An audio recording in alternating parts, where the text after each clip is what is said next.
জাতি হিসাবে আল্লাহ তাআলার মেহেরবানি আমরা সর্বোত্তম জাতি। নবীজি সাল্লাল্লাহু আলাইহি সাল্লামের পরিভাষায়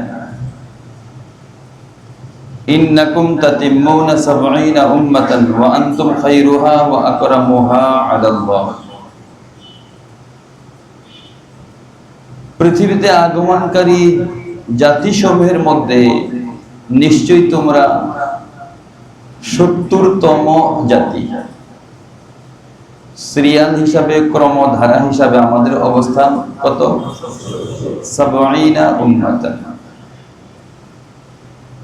ইন্নাকুম তাতিম্মুনা, তোমরা পূর্ণ করে ফেলেছো।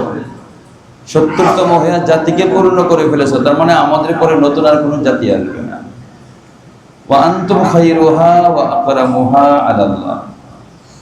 বিগত ৬৯টি অতীত হয়ে যাওয়া জাতির মধ্যে সর্বশ্রেষ্ঠ জাতি হলে তোমরা।